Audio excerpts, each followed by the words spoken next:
ராஜா, சீக்கிரம் சீக்கிரம் சேனலை மாத்து என்று பாலன் சொல்லவும், ராஜாவின் அம்மா அறையினுள் நுழைந்து கொண்டே, எங்க? ஓ, இந்தா இருக்கா என்று சொல்லி மேஜையில் இருந்த ஆக்ஸ்போர்ட் டிக்ஷனரியை எடுத்துக்கொண்டு வெளியே சென்றார்கள்.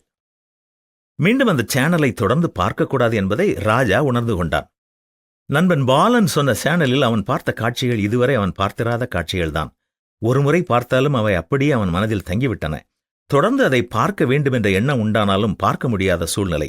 இரவு உணவிற்கு பின்னர் ராஜாவின் தங்கை தன் பெருவிரலை வாயினுள் விட்டு சப்பிக் கொண்டிருந்ததை கவனித்த அப்பா, பாப்பா, வாயில் என்ன வைத்திருக்கிறாய் என்று கேட்டார். உடனே அவள் தன் வாயினுள் வைத்திருந்த விரலை எடுத்து விட்டாள். மறுநாள் மதியம் சோஃபாவில் படுத்திருந்த ராஜாவின் தங்கை தலையணையில் முகத்தை புதைத்துக் கொண்டவளாக இருந்தாள். கூர்ந்து கவனித்து மெதுவாக தலையணையை உருவிவிட்டான். இதை கவனித்த அப்பா, பாப்பா, யாரும் பார்த்தாலும் சரி பார்க்காவிட்டாலும் சரி, நீ கையை சூப்புவதனால் உன் பற்களுக்குத்தான் அது கேடு விளைவிக்கும். பின்னர் உன்னுடைய அழகான முகசாயலே மாறுபட்டுவிடும் என்று அன்போடு கூறினார். இரவு சாப்பாட்டு வேளையில் அம்மாவும் தங்கையை பார்த்து, யாருக்கும் தெரியாமல் நீ விரலை சூப்பினாலும் உன் பற்களுக்கு ஏற்படும் ஆபத்தில் எந்த மாற்றமும் இருக்காது என்று கூறினார்கள். இதை சொல்லும் பொழுதே அப்பாவும் அம்மாவும் ராஜாவை பார்த்து பேசியது போலவே அவன் உணர்ந்தான். அம்மாவிற்கு நான் பார்த்த படம் என்ன என்று தெரியாது, ஆனால் ஏற்கனவே என்னுடைய மனம் கரைபட்டு விட்டது உண்மைதான் என்று உணர்ந்தான். இதை தவிர தன்னுடைய உள்ளம் கரைபட்டதை கடவுளும் அறிந்திருக்கிறார் என்பதையும் சிந்தித்து பார்த்தான்.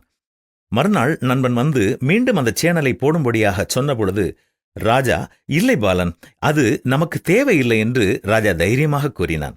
உங்கள் வாழ்க்கை எப்படி இருக்கிறது? உங்கள் உள்ளத்தை கரைபடுத்தும் படங்களையும் புத்தகங்களையும் வாசிக்கிறீர்களா? அல்லது உங்கள் கம்ப்யூட்டரில் அல்லது செல்போனில் உங்களை கரைபடுத்தும் பக்கங்களுக்கு செல்கிறீர்களா? நீங்கள் செய்வது மற்றவர்களுக்கு தெரியாமல் இருக்கலாம், ஆனால் அது உங்களை பாதிக்கிறது என்பதை மறந்து போகக்கூடாது. அநியாயம் செய்கிறவன் தான் செய்த அநியாயத்திற்கேற்ற பலனை அடைவான். பச்சபாதமே இல்லை என்றுதான் பரிசுத்த வேதம் நமக்கு கற்றுத்தருகிறது. என்ன, கடைபிடிப்போமா?